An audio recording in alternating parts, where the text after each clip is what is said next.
Dave, good morning. Yesterday, Dan Senor was my guest. He previewed a event you were going to hold with him. How did that go? Because I think Dan Senor is really one of the most influential podcasters in America.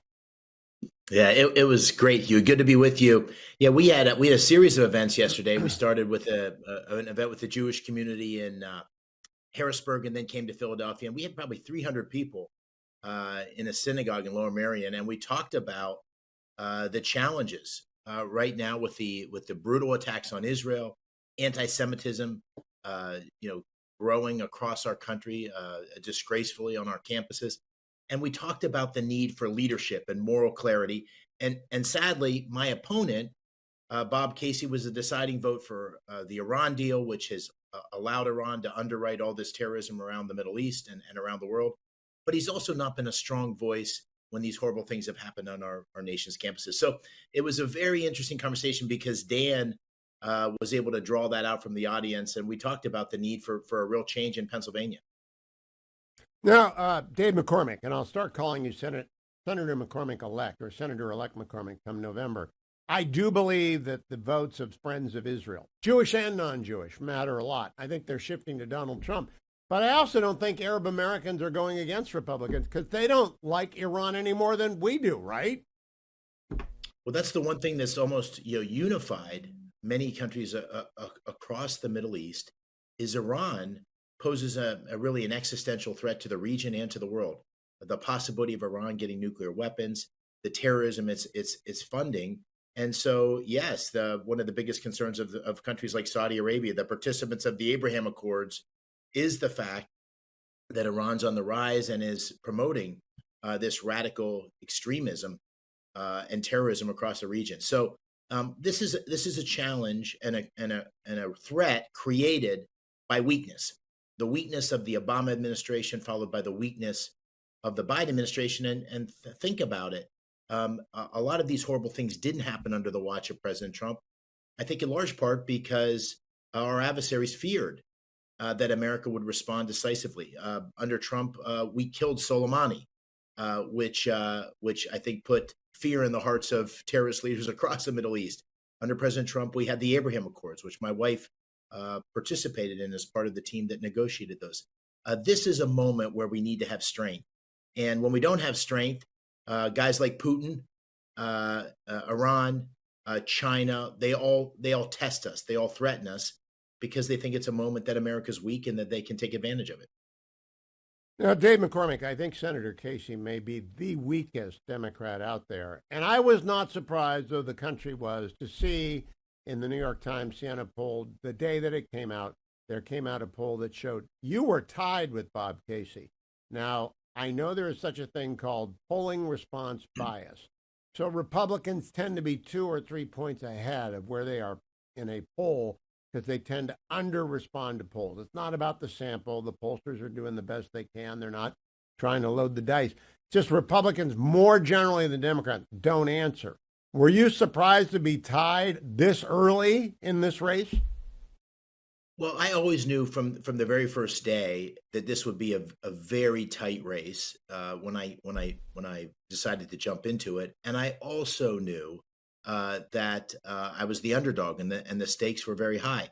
But as I go across our great Commonwealth, I have a simple message, which is this is a race between strength and weakness.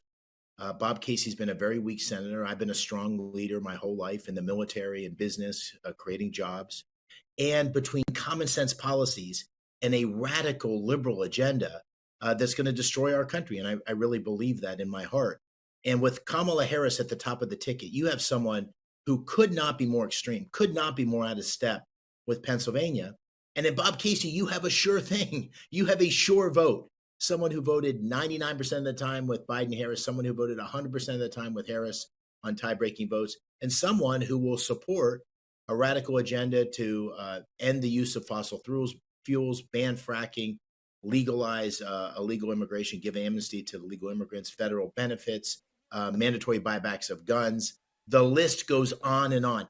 And those positions are simply out of touch. So when people say this is the most important election of our lifetimes, in Pennsylvania, what it means is a vision that's completely out of step with Pennsylvania, versus a set of common sense policies that are consistent with where Pennsylvania needs to go and where America needs to go. And I think that's Now, beginning to become clear to the voters. And that's why I think the polls are closing. I want people to know your website, davemccormickpa.com, davemccormickpa.com. It's a great place to invest in the future of the country. I also want to thank you for the roundtable you held with the families of people who died from fentanyl overdoses. Every time we did an event at the Nixon Library, we had not protesters, we just had awareness groups asking us to ask our guests about fentanyl. You went and did a roundtable with these families. I don't think I've seen anyone else have the courage to do that because it's heartbreaking. Why and when and how did that go? We did this a week ago last Friday at my home in Pittsburgh, where we had 4 sets of parents come and talk about the loss of fentanyl. And as a father of 6 daughters, I honestly, Hugh, almost couldn't get through it, just the tragedy. And what you discover is that most of these kids didn't even know they were ingesting fentanyl. It was through recreational drug use. It was through things that they thought were just going to help them study through the night. And this has become so pervasive. We lost 4,000 people in Pennsylvania, and it's due to a number of factors, but a primary factor is the wide open borders where the cartels are pushing fentanyl into our communities. It takes a couple of days to get from the southern border to here. And the statistic, Hugh, which you will appreciate more than anybody, is last year in America, we lost about 115,000 people from fentanyl. In 8 years of war in Vietnam, we lost about 58,000 people. We had 2 Vietnams last year in America because of the scourge of fentanyl and those cartels pushing this poison into our communities. We have to be radical in terms of taking on this threat. We got to secure the border, but we also have to use, in my opinion, on day one, I'd be in the Senate saying we should designate the cartels as a terrorist organization and use our military in a very thoughtful, selective way, our drones, our special operations, to take out the cartels, to take out those distribution networks. It is an enormous challenge that's destroying families, destroying our communities. And it was a heartbreaking discussion last Friday. Well, I compliment you for having it. Now, I want to play for you an Elon Musk comment from an interview he did yesterday. It's only 19 seconds long, Dave McCormick, but you are a very successful businessman like Elon Musk. I want to know if you agree with this sentiment. Can we play for I think actually the reality is that if we get rid of nonsense regulations and shift people from the government sector to the private sector, we will have immense prosperity, and I think we will have a golden age in this country. And it'll be fantastic. I believe that, Dave McCormick. If we can get the 2.89 million federal employees down to a reasonable number and to stop their interference with wealth generators, this country will explode with wealth. What do you think? Absolutely. When I go across Pennsylvania, small businesses, farms, wherever I go, the regulatory state, the compounding effect of regulations is destroying free enterprise. We've got to reel that back. President Trump had a great idea when he was president previously that for every new regulation, we should take 2 away.